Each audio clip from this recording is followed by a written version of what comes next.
Hi, and welcome to Fulfilling Career Happy Life. This season, our seat at the table interviews with different executives has been so great because I've been able to talk to some really special leaders, and today is no exception. I am thrilled to welcome June Lanoue. June has a really strong background in pharma. Her background's somewhat similar to mine early on, in terms of holding different sales and marketing roles, sales leadership. Going back and refreshing myself on your background, June, I remembered that you did the strat and ops role, reporting to the CEO, which for those of you listening who may not know, that kind of role is almost like a rotation for 2 years or so for very high potential people. And June excelled there. And then was the vice president and commercial leader for Janssen in the rheumatology and immunology space. And now she's president of hematology at J&J Innovative Medicine. So that was a very high level description, June. Any highlights that I missed? No, I mean, I think, listen, I think both the experience at Novartis, which is around, 16 years and about 9 years at Johnson and Johnson now, has, to your point, afforded me a lot of broad experience around 11 different therapeutic areas, anywhere from ultra rare to very large scale diseases. But the breadth, I would say, really helped me grow in my career. Because if you learn to market, sell, and strategize across different areas, you really do learn about how customer needs and patient needs really differ in some of the different marketplaces. So it's been exciting, I would say. Not everything is planned. Sometimes it's by accident. Yep. Okay. Yeah, absolutely. If you have the right mindset, the learning is fantastic. Sometimes the learning is, yeah, this is not what I want to do, Right. but there's value to that too. No, it's great. I love what you said about the breadth of the experience you have and how that really leads to greater insights on the customer level. Because, I mean, I remember when we worked together back in the day, we were working on a product that impacted, I think we thought like 400 people in the US. Yeah. And that was some of the most fun we had because we could really dive into the patient needs. Yeah, absolutely. It was great. And what's interesting is you talk about the breadth of experience, but it's also the pushing yourself to try to go from a role that is high strategy down to the execution level. So one of the differences is I try to just toggle between those two type of roles very deliberately. So you talked about that CEO role, chief of staff role, which was huge enterprise eye-opening role. And then I deliberately took a district manager role next. And because I wanted to see what it felt like from all that decision making that just happened down to how did it actually impact people and for customers and patients. But it was That's fun. very enlightening, actually. That's Not everything you fantastic. think of at the top actually sounds great, and then you see it at the execution, and you're like, "Oh crap, that kind of sucked." Oh, that's really interesting. So thinking about that in the way that you toggled back and forth from the big, broad Mhm. enterprise views to the more implementation views, would you would you advise someone to do a similar thing? Like if you were faced with that, would you do that same thing again? Yeah, I think each person's different. I'm going to Hmm. caveat that, but in this environment, when you need a lot of agility, the macro environment is changing. You don't know what's going to happen in social media next and the government, and there's so much uncertainty. Having a three dimensional sort of career pathing is really important, I think, because one, you have to pivot quickly sometimes in your roles.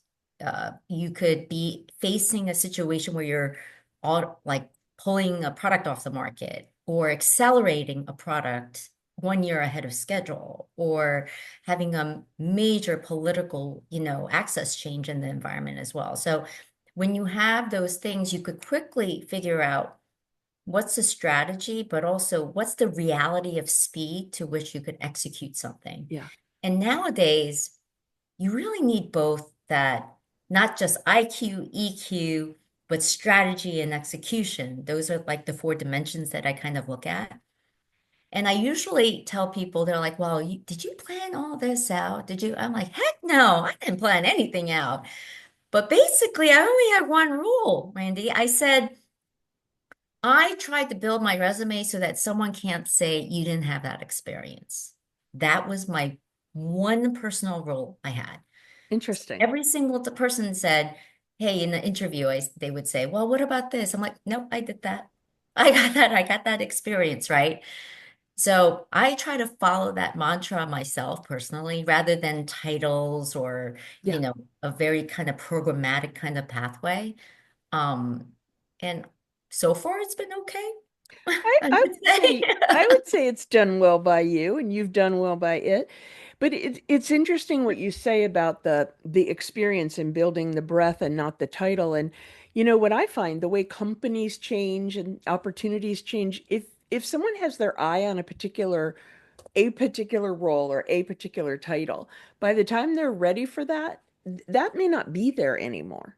So I That's think the exactly right. dynamics, yeah, the Yeah. dynamics is where it's at. Well, I came to a point where there was one point where someone came to me at Johnson& Johnson and said, June, we need you to come and work on this brand called Darzalex, which is now the number one 11 revenue selling product in all of the US. It's a flagship product, number one product for Johnson& Johnson, right? So rewind. I was thinking in my head, I've launched already, I've done all this. Why do you want me to take yet another lateral move? And someone said, there's something special about working in multiple myeloma. You got to do it. You're going to learn something new. And my gosh, that was the best advice and best decision making ever, because I get to work on this brand that is now the number one product for the entire organization, right? And come to find the the way that this product got to market was early in the development side, someone was about to kill the product decision too. They said, oh, it's probably not going to do well, things like that. Let's just get rid of it. And someone had the courage to say yes. So sometimes just looking at things at the opportunity that's beyond what you traditionally think of can open some wonderful things in the future for your career. Yeah. It's so interesting. Thinking about that brand that you mentioned, and you lit up when you started talking about that. Is it the fact that you built that up to a number one product? Is it the special nature of multiple myeloma? Like what is it that lights you up about it? It's about the change of outcomes in the environment. So basically, when multiple myeloma, like 2003, life expectancy for these patients were only 2 years.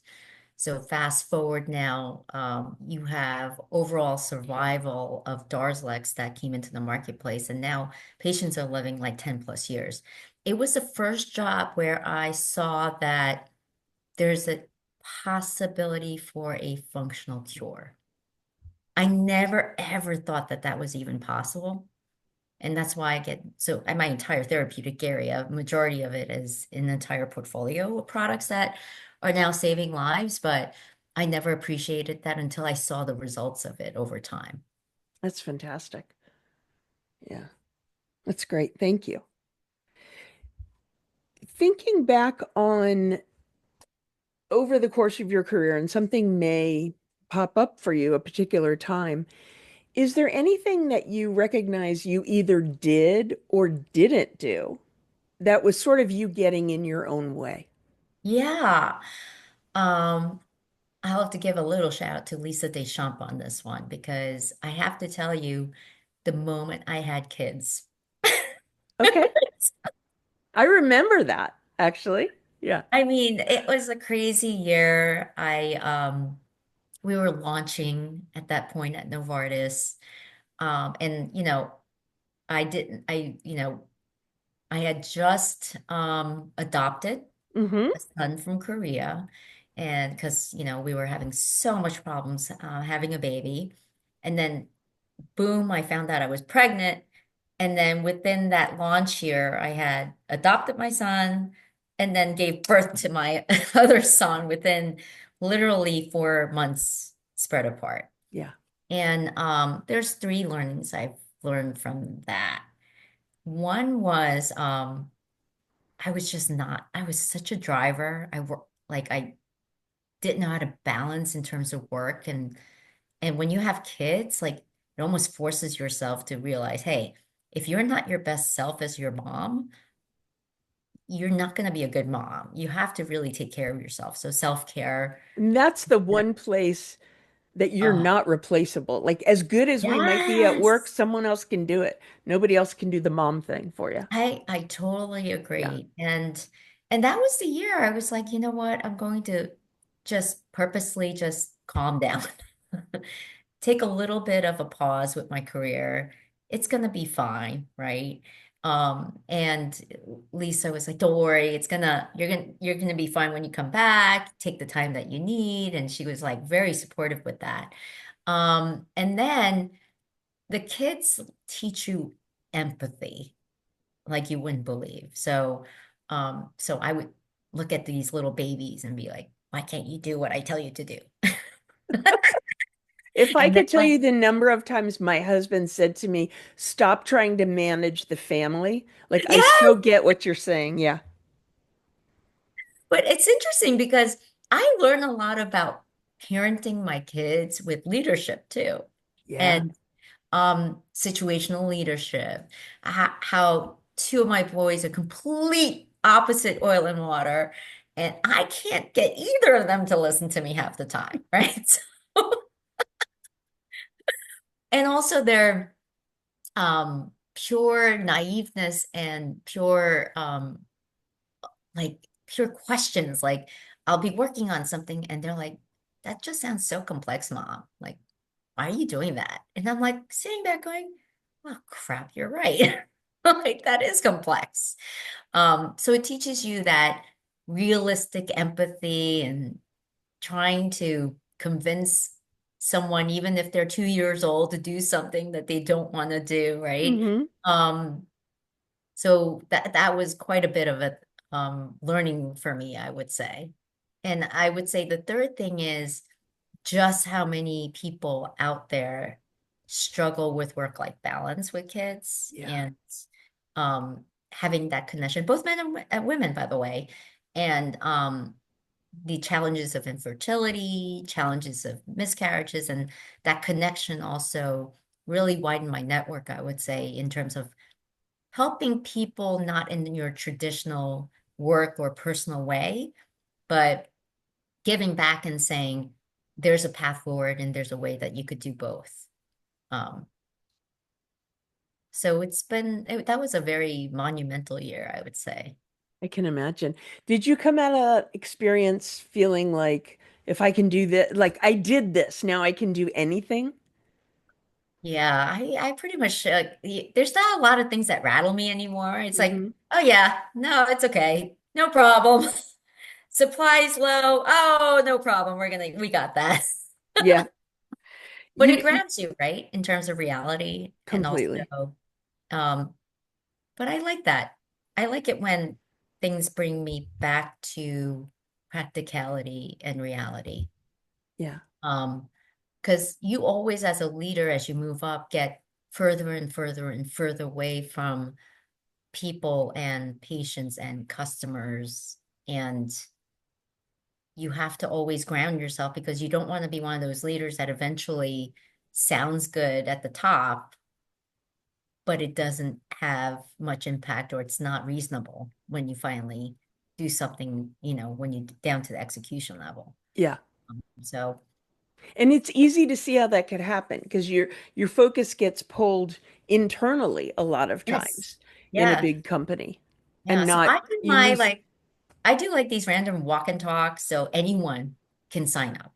So I do walks and talks during business hours with admins, product manager levels, right? Entry level folks, all the way up to senior directors. And we just talk about life. And my rule of thumb with them is we can't talk about work and we have to get to know each other, right? And through that you learn a lot.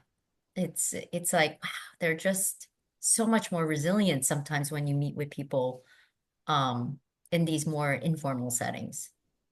That is, I don't know if I've ever heard anybody express a practice like that. And I love it because there are some people who don't like to talk about their personal lives. They wouldn't sign up for this, right? Right. But the people that want to, being able to talk about things other than work, it's the great leveler. You might be a president, but you're also a mom of two teenagers. You might Yes. be meeting with an admin who's also the mom of two teenagers. And Yeah. there's connections in a whole different way.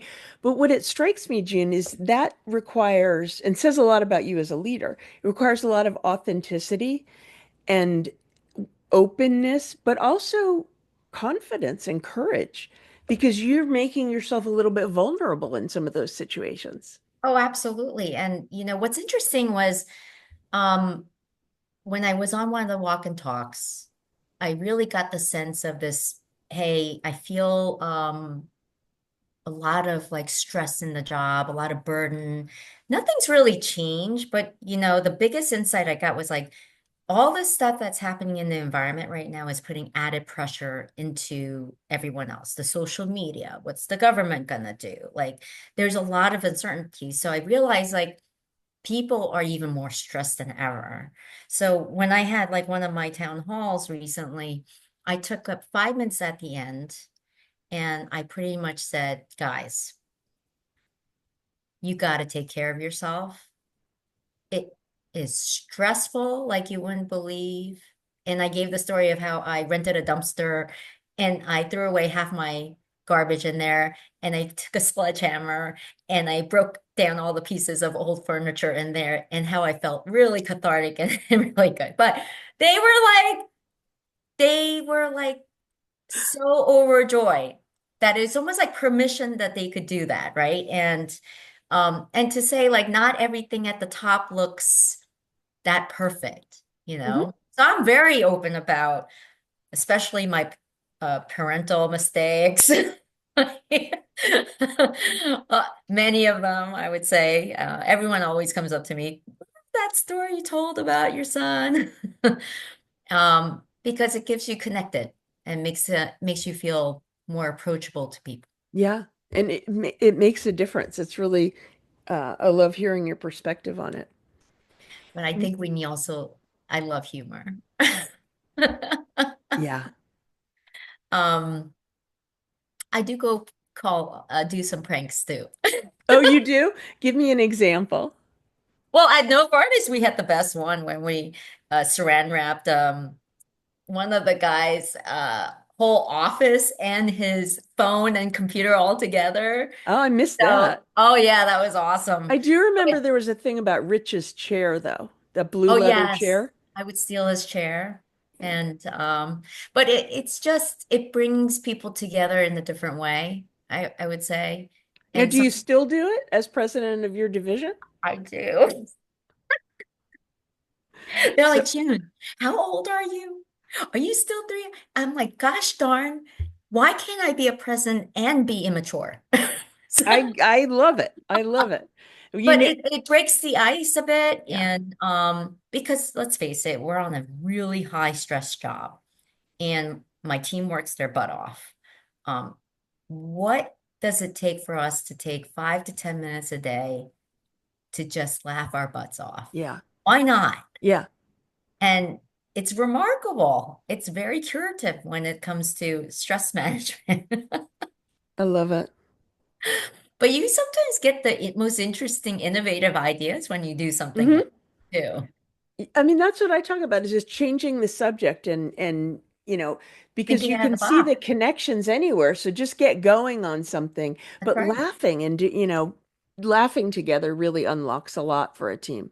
Yes, absolutely. I love it. June, what has surprised you about your career journey? Everything. Really? You didn't expect to be doing this? No, I told you before. I didn't have any plan. It's not like some of the other ladies who are probably, we all knew they were going to become CEOs and whatnot. Yeah. Um, you know, I didn't even know a job like this existed. This, Yeah. I didn't know that there's a job that married science, patients, care all together in one. So there was no plan. The only way I got to it was by accident. And what was interesting was when I was little, I had the biggest fear of public speaking like you wouldn't believe. It was horrible. A teacher would try to call on me and I would be like hiding underneath my desk and like, So when you say public speaking, you mean even like from the room answering a question. oh, Wow, a that's significant. teacher asking me a question sent me Okay. off and my heart would be like palpitating. Um, How'd you overcome that? I took a job that I was afraid of the most. You know, my biggest job that I feared the most was sales training. Really? I think that was one of the most fun jobs I ever had. It What was did you my fear about worst it? enemy because um speaking in front of a lot of people Okay. and someone said, June, you gotta do it. You're really good at it. I think you're gonna be great at it. And I'm like thinking to myself, yeah, but I have to present to like 100, 200, 400 people. And I remember, Randy, the first time I took that job, Hmm. I couldn't even pronounce half the freaking clinical acronyms, and I practice. I got it. And then they stuck me in front of 150 hospital specialists, and my worst fear came true. Tell me. They ripped me apart. Uh-oh. Asked me millions of questions. I couldn't answer half of them. And it was like my feedback was horrible. And I went home, put my head underneath my covers, and I didn't want to get out. And Sure. I remember back then, my manager thankfully was like, he didn't coddle me or anything. He just said, do it again. Just do it again. That Love was it. it. And that was it. And then I overcame my fear of public speaking Hmm. based on that one experience. So, But um, I love the advice he gave you too, which was you got to get back on that horse. You can do this. right, exactly. He didn't say, oh, they were mean or that he didn't give any excuse. It was very simple. Just do it. Hmm. And that's what I needed. A little kick in the butt. I just think it's so interesting what you said about you took the job, how'd you get over that? You took the job you feared the most. Yes, So, I mean, I'm a big believer that you got to get out of your comfort zone and you got to get uncomfortable to grow. Like you just have to. How did you develop that early on? Because that was an early job for you. it is. And I think I was brought up with a very independent kind of mindset. So my parents were very hardworking. They worked 24/7. My mom was a recovery room nurse that worked mostly nights. And their mentality was high expectations, but you got to figure things out, right? So, um, all along the way, I didn't have a lot of help to figure out how to do something. Yeah. Well, I had to get creative on, okay, how do I research? How do I do things right? How do I adjust my approach? And by the time like I got to the working environment, right, that was my norm. And right now at this point, there are things where I just go head on in and I'm like, I'm going to learn along the way. And I think that's the biggest thing, right? Which is how do you get comfortable knowing that it's okay to fail? It's okay to get embarrassed. I have so many of those, by the way. Yeah. And how do you, because you have to take almost every opportunity as not a finite black and white, you're going to fail or succeed and that's it, versus you're going to grow and learn something new. Yeah. And it's a very different way to approach it. So I would say becoming a district manager scared the crap out of me. Becoming the CEO, the chief of staff, when I didn't even know financials. But if Yeah. I didn't take that role, I wouldn't have gotten so much help from the Yeah. financial organization to up level me on my financial skill set that you'd be surprised how many people come forward to really help you out. Absolutely. You just have to be willing to ask. That's right. It's interesting. I was doing some writing this morning and I was writing about something that really feels applicable here, which is the leaders that I see that really excel, like have enough confidence to, they don't hold themselves to having the answer. They Right. hold themselves, they're confident they can figure out the answer with Yes. their team and pulling resources in. Mhm. And in that way, you can take those risks and you can be vulnerable. And I think there's real strength there. Yeah. I mean, I try not to give answers. I pretty much say to my team, can we do better than that? Do we have a different approach? Yeah. Right? Like, and you and I sometimes I challenge them and say, I want one out of the box crazy idea this year.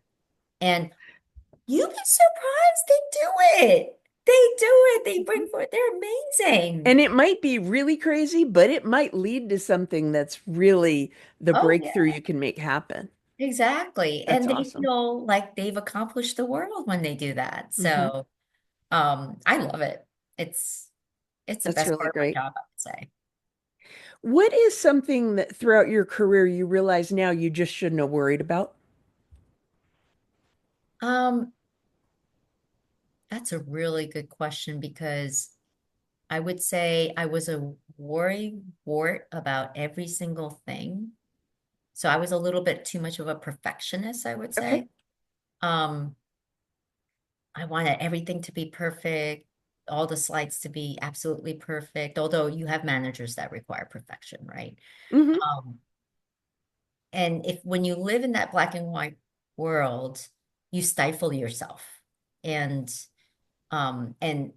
it's a very simple analogy I could give you is when I used to speak in public speaking and I would try to memorize every single word of a script. Yeah. I would look, I would be awful. I would lose my authenticity. It just didn't sound like myself. It didn't bring out the best in myself. And then I figured out very later that just having a few talk tracks Yeah. and really being myself as an example, not stifled to like a very, very perfect script, Hmm. really released me entirely. It's really interesting how perfection can really be a barrier to people sometimes. And so when I talk to like insights analytics teams, finance team, they sometimes be like that. And I'm like, I don't want to see a single number. I want to see a range. Give me a range. They're like, what are you talking about a range? It's like, I don't want one number because one number cannot be right. Right. Right. Yeah. So I'm trying to say it's okay not to have that single, perfection. Um, there's times for perfection, but largely there's not. It's funny because it brings to mind something that I always said about forecasting, which is the only thing we know for sure It's is that it's wrong. wrong. We don't know by how much and in which direction, but we know it's wrong. And And it's like, meanwhile, we spend millions of hours on it. yeah. And if you free yourself up from that, you can think, you can engage, you can answer questions. I love what you're saying. Exactly. June, one more question. Sure. Are there other leaders that you follow or podcasts or books, or maybe it's people you've worked with, but like you've obviously thought a lot about your perspective and you bring your authenticity to it. So are there other people that you learn from that might help our listeners to hear about? Yeah, I'll be honest with you, Randy. There's, of course, great leaders that I look to, but I constantly am a sponge when it comes to observing every type of leader. And I realize that's a canned thing to say, but it's, I sit around and look at like executive committees and really observe across the board. And it's interesting. You really learn a lot from the people you don't want to be, just as It's much true. as the people you want to be. Yeah, I say that a lot with clients. Yeah. And, in my career, I had 50-50, right? I had great leaders, I had awful leaders. Um, so you have to, if you want to keep growing, the thing is you have to keep listening and keep observing and look across the diversity of leaders. And you'll be also surprised just how much quiet leaders are really interesting and impactful in their own ways.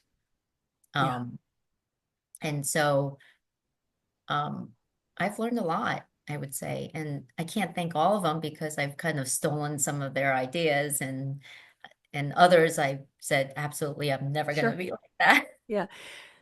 Yeah, no, I know exactly what you're saying. But it's interesting because having that awareness helps me shift my perspective a little bit. And obviously, it's back to when I was in the corporate world.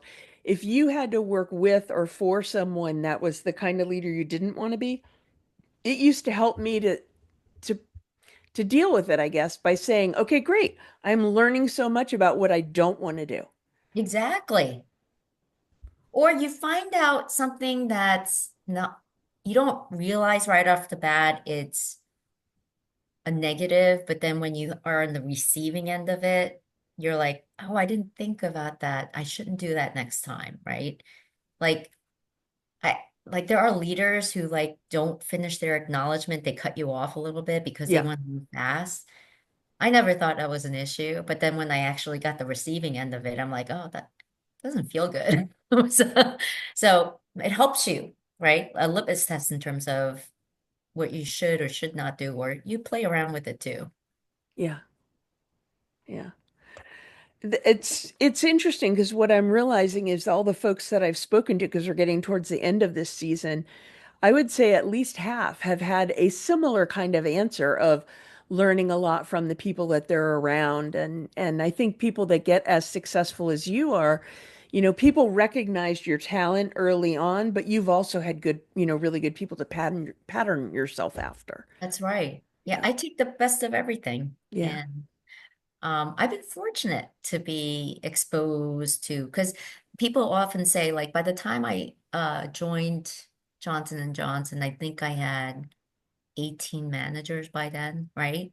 And people would step at me like, wow, that's awful. Like, how? I was like, no, I got 18 library books of good leadership insights. It's a That was great great. way to look at it. And it's important too because your network it's like a living, breathing resource that we all have. I'm sure that you reach out to it now to pull people into your organization. For me, running a business on my own, it's a lifeblood of ideas and people to learn from and that kind of thing. It's everything. That's right. Connections. Yeah, absolutely.